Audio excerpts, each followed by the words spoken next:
जय हिंद सभी को। बेटा, सबसे पहले तो आप सभी का हार्दिक अभिनंदन और स्वागत। मैं डॉक्टर धर्म Singh Meena, assistant professor economics, और आप लोगों के साथ काफ़ी दिनों से जो है ये कमिटमेंट था कि जैसे ही सेकंड सेमेस्टर की एग्ज़ाम्स आने वाली होंगी, मैं आप लोग के साथ जो महत्वपूर्ण क्वेश्चन है उनको साझा करूँगा। तो उसी कड़ी में ये वीडियो मैं बनाने जा रहा हूँ। ध्यान रहे, जो रेगुलर बच्चे हैं उनका मिड टर्म टेस्ट हो चुका है, जिनका नहीं हुआ है वो अपने कॉलेज के संपर्क में रहें। प्राइवेट बच्चों को होम असाइनमेंट के टॉपिक जल्दी साझा कर दिए जाएंगे। पैटर्न वही रहेगा जो आपके फर्स्ट सेमेस्टर में था। तो एक तो ये चीज़ है, इसका आप लोग ध्यान रखें। एग्ज़ाम्स का जो शेड्यूल है वो बहुत जल्दी आप लोग के साथ आ जाएगा, और बाकी इसके अलावा जो सब्जेक्ट है उनके भी इंपॉर्टेंट क्वेश्चन मैं बहुत जल्दी साझा करूँगा। कोशिश करें आप लोग बुक से पढ़ें। भारतीय समाज आपके पेपर का नाम है, तो जो बच्चे पूछ रहे थे कि सर हमारी बुक का नाम क्या होगा, तो डेफिनेटली आपकी बुक का नाम पहले वाली बुक से अलग होगा। फर्स्ट सेमेस्टर में कुछ और था। भारत की जो डाइवर्सिटी है उसके ऊपर पहला क्वेश्चन है, पहली यूनिट है हमारी, कि भारत में किस प्रकार से जो है ऐतिहासिक रूप से जो विविधता है वो पनपी हुई है। तो प्रैक्टिसेस एंड कल्चरल जो पैटर्न है, यानी किस प्रकार से जो सांस्कृतिक प्रारूप है हमारे डाइवर्सिटी का, इसको लेकर के एक क्वेश्चन पूछा जा सकता है। तो भारत में भेदभाव को लेकर के ये क्वेश्चन है, इसको आप लोग थोड़ा सा अच्छे से देखिएगा। मेरे सामने एक क्वेश्चन यहाँ से डेफिनेटली आएगा। देखिए, जो एक तो हमारे यहाँ जो कास्ट बेस्ड चीज़ें हैं वो भी बहुत इम्पोर्टेंट है, तो इसको भी थोड़ा सा यहाँ पर देख सकते हो आप लोग। यूनिट सेकंड से हम लोग बात करें। देखिए, पहला क्वेश्चन जो मेरे हिसाब से बनता है इस यूनिट से, वो है कॉन्सेप्ट ऑफ वर्ण व्यवस्था क्या थी, आश्रम व्यवस्था क्या थी, और पुरुषास्त्र क्या थे, है ना। तो ये जो क्वेश्चन है वो मेरे सामने यहाँ पे बहुत इम्पोर्टेंट बनते हैं। और इसके अलावा जो फील्ड व्यू है, उसकी क्या क्या विशेषताएं, तो significance of the field view के ऊपर भी एक क्वेश्चन जो है बनता है।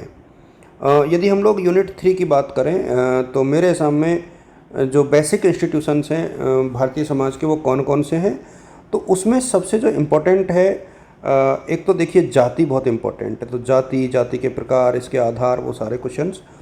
और इसके बाद जो है आपको थोड़ा सा यहाँ पर देखना पड़ेगा कि जो नातेदारी होती है वो क्या है।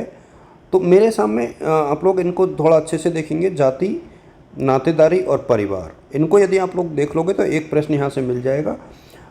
यदि यहाँ से कोई क्वेश्चन नहीं आता है तो आप लोग फिर जो है विवाह और विवाह के प्रकार के ऊपर भी एक प्रश्न पूछा जा सकता है।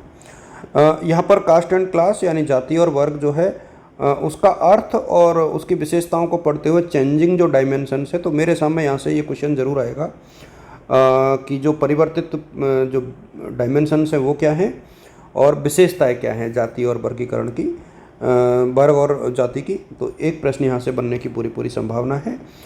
यूनिट 4 की यदि हम लोग बात करें, तो भारतीय समाज का जो स्ट्रक्चर और कंपोजिशन है वो कैसे बनता है, उसको लेकर के थोड़ा सा देखना पड़ेगा।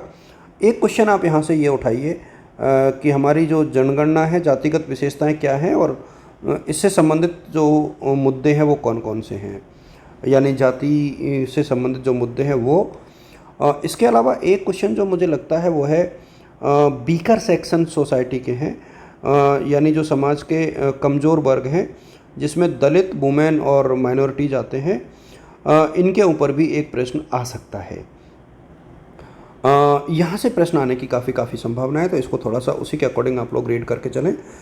यूनिट 5 की यदि हम लोग बात करें, देखिए थोड़ा सा अलग तरीके का ये है। मेरे सामने पहला जो टॉपिक है आपका संस्कृतिकरण, पश्चिमीकरण और शहरीकरण। यहाँ से एक क्वेश्चन आपके 16 नंबर का ज़रूर आएगा।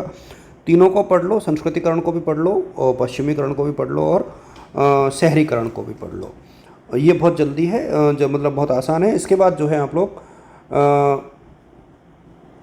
भारत में जो नियोजित परिवर्तन है वो क्या है और उसका प्रारूप, ट्रांसफॉर्मेशन भारत में क्या है, उसको देख सकते हो। लेकिन मेरा ये मानना है कि तीनों पढ़ लो, संस्कृतिकरण, पश्चिमीकरण और शहरीकरण। तो एक प्रश्न आपको यहाँ से मिल जाएगा। आई थिंक इतना पर्याप्त है। बाकी सब्जेक्ट को मैं आप लोग के साथ जल्दी साझा करूँगा। आप सभी को शुभकामनाएं। Wishing you all the best और गुड लक। Thank you.